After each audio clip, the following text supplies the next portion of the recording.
Hello, welcome back to the reading of the poem of the Man God, written by Maria Valtorta, Volume 2, Chapter 206, Part 1, The Parable of the 10 Virgins and the Parable of the Royal Wedding.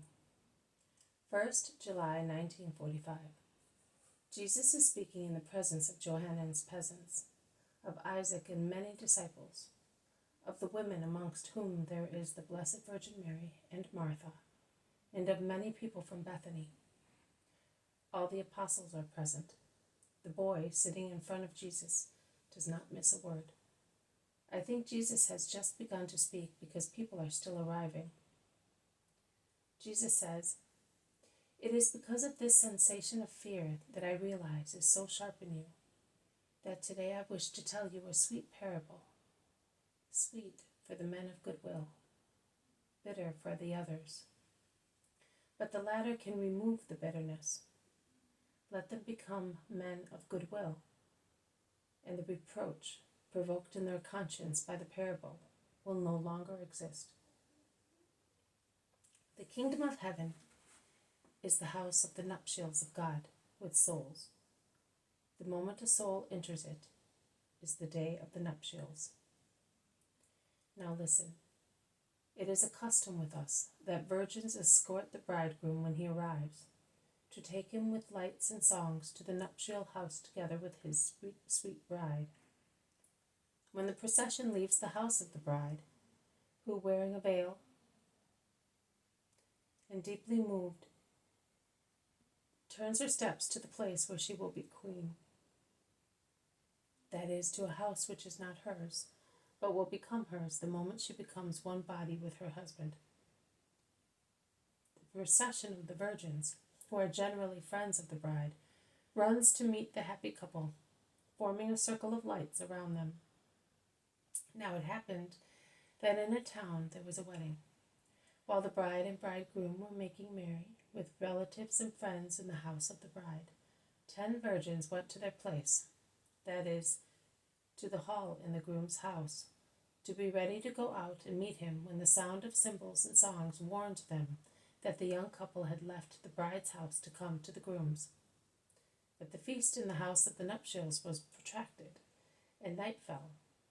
As you know, the virgins always keep their lamps lit, so that they do not waste time at the right moment.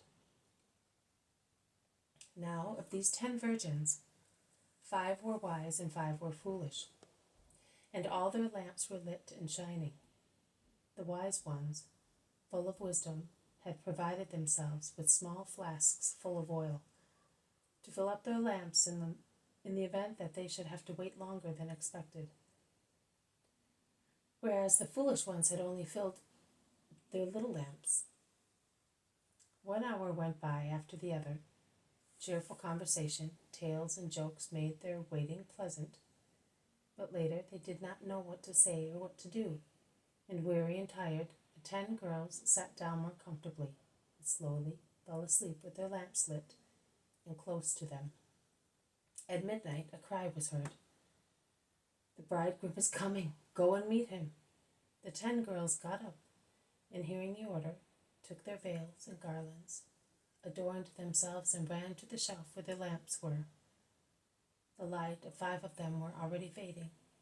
The wicks, no longer sustained with oil, which was finished, were smoky.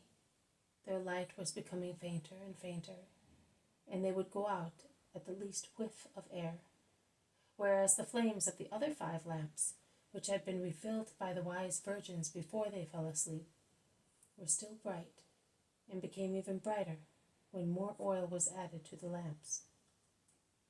"Oh," begged the foolish girls, "give us some of your oil, otherwise our lamps will go out as soon as we move them. Yours are already so beautiful." But the wise virgins replied, "The wind is already blowing in the night outside, and heavy drops of dew are falling. There is never enough oil to give a flame strong enough to withstand the wind and dampness. If we give you some, also our lights will begin to fade away. And the procession of the virgins would be really a sad one without the flickering flames of lamps. Go, run to the nearest vendor, beg, knock, make him get up to give you some oil. And the foolish girls, panting, creasing their veils, staining their dresses, losing their garlands, while pushing one another and running, followed the advice of their companions.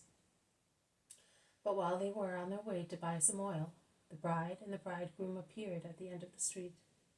The 5 virgins, with their lamps lit, ran to meet them, and the young couple entered the house in the midst of them for the final ceremony. When the virgins at the end would escort the bride to the nuptial room, the door was closed behind them, and those who were outside were left out.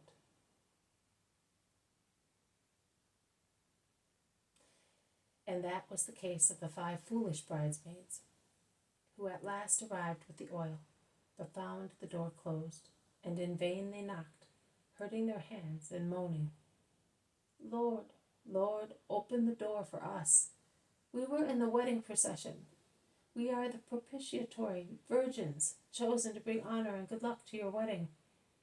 But the bridegroom, leaving for a moment the closest guest, whose leave he was taking while the bride was entering the nuptial room, from the upper part of the house, said to them, "I tell you that I do not know you. I do not know who you are. I did not see you rejoicing around my beloved bride. You are usurpers. You are therefore left out of the nuptial house." And the 5 foolish girls, weeping, went away along the dark streets, with their useless lamps, their creased dresses, and torn veils, while their garlands were practically destroyed or lost. And now listen to the meaning of the parable. I told you at the beginning that the kingdom of heaven is the house of the nuptials of God with souls. All the faithful are called to the celestial wedding, because God loves all his children. Sooner or later, everybody arrives at the moment of the nuptials, and it is a great fortune to arrive. But listen further. You know how girls consider an honor and fortune to be invited as bridesmaids of the bride. Let us see whom the various people represent, and you will understand better. The bridegroom is God.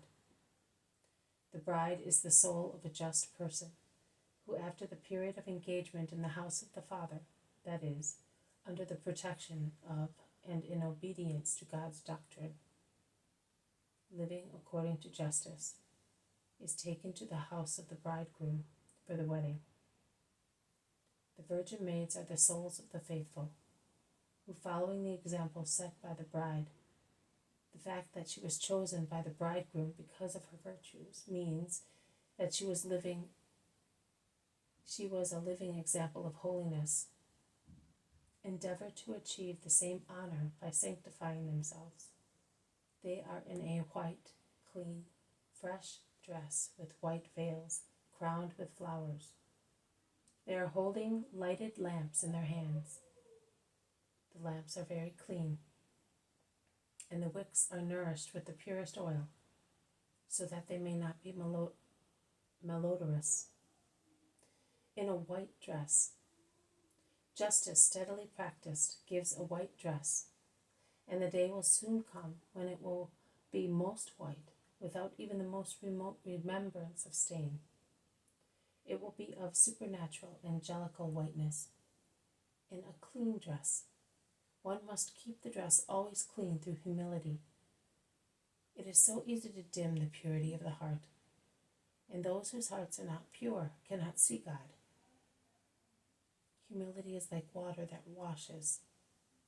A humble man soon notices that he has darkened his robe, because his eyes are not dimmed by the fumes of pride, and thus he runs to his Lord and says, "I have stained the purity of my heart.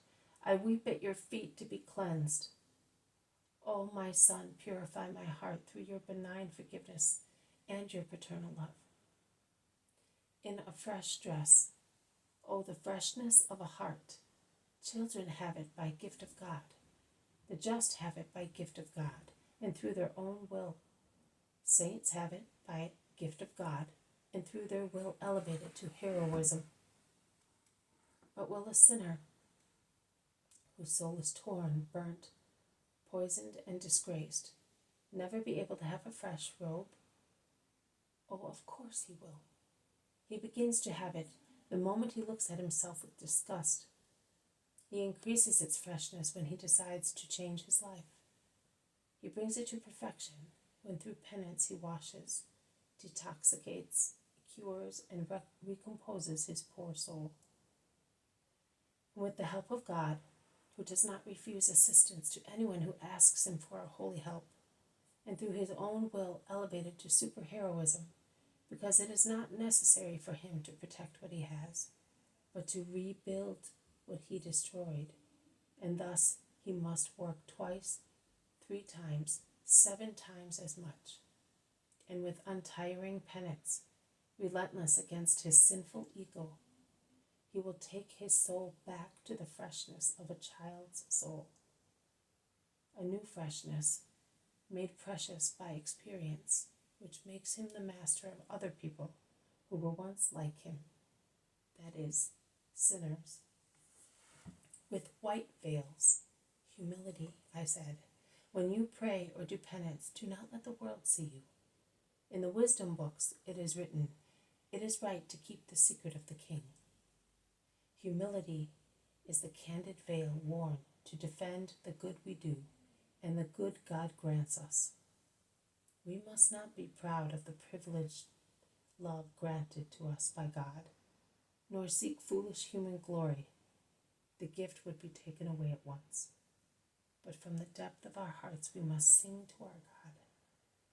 My soul proclaims your greatness, O Lord, because you have looked upon your lowly handmaid.